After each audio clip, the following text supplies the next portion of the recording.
In the last chapter, we learned how polynomial derivatives work. But calculus does not stop with simple powers. Real expressions often multiply, divide, and hide one function inside another. In this chapter, we study the three major architectures of change: product, quotient, and chain. Then we learn how to choose the correct rule when all of them appear together. Derivative rules are not magic shortcuts. Each rule describes a different structure. A product changes like a rectangle whose sides are both moving. A quotient changes like a ratio being pushed up and pulled down. A chain changes like a signal passing through one machine and then another. First, the product rule. Imagine a rectangle. Its width is one changing quantity, u of x. Its height is another changing quantity, v of x. The area is their product. When x changes a little, the width changes and the height changes. The area grows from both directions. The first strip appears because the width changes, while the height is already there. The second strip appears because the height changes, while the width is already there. A tiny corner also appears, but in the derivative limit, that corner becomes too small to matter. This is why the product rule has two main terms. So the derivative of u times v is not u prime times v prime. That is the common mistake. The correct rule is derivative of the first times the second plus the first times derivative of the second. For example, take x squared times sine x. The expression is a product because two changing parts are multiplied. The first part is x squared. The second part is sine x. Differentiate the first and keep the second.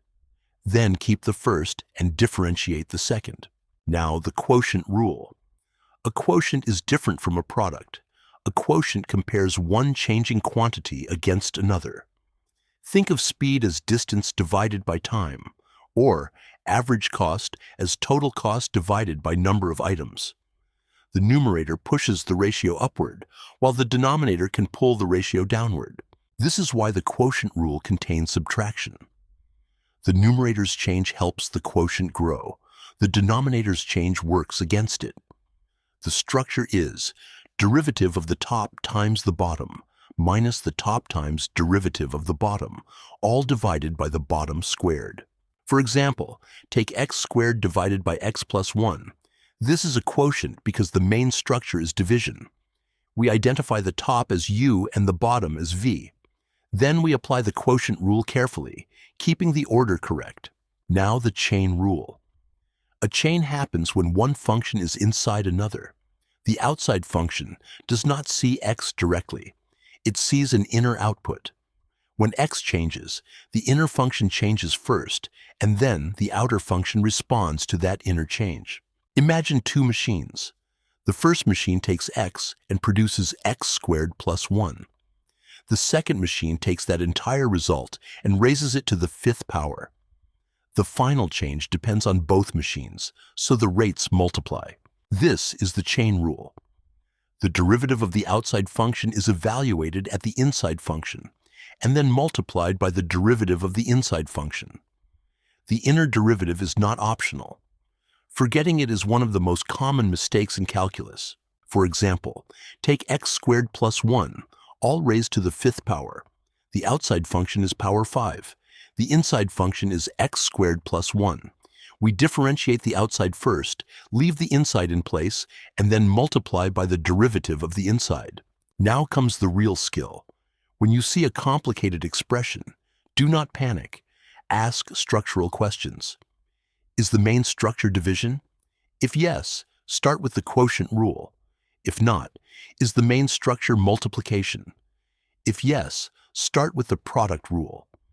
Then, look inside for chain rule. Let us classify quickly. X squared sine x is product. Sine of x squared is chain. X squared divided by x plus 1 is quotient. X squared times sine of x cubed is product first, but chain appears inside sine of x cubed. Consider x squared times sine of x cubed. The outside structure is multiplication, so we begin with the product rule. But one factor, sine of x cubed, contains a function inside another function. That means the chain rule appears inside the product rule. Now consider sine of x squared divided by x plus 1. The main structure is division, so we begin with the quotient rule. But the numerator contains sine of x squared, so the chain rule is needed inside the top derivative. Finally, look at x squared times sine of x cubed divided by 1 plus x to the fourth. The main structure is quotient. Inside the numerator, there is a product. Inside that product, there is a chain. This is how advanced derivative problems are organized. The first mistake is treating the derivative of a product as the product of the derivatives. That misses how the product changes from two directions. The second mistake is forgetting the inner derivative in the chain rule. If a function is hidden inside another, the inside must also be differentiated. Here is the mental map. Product means multiplied changing parts. Quotient means a changing ratio. Chain means a function inside another function. Rule selector means identify the main structure first, then move inward. In the next chapter, we begin using derivatives to study how functions rise, fall, and turn.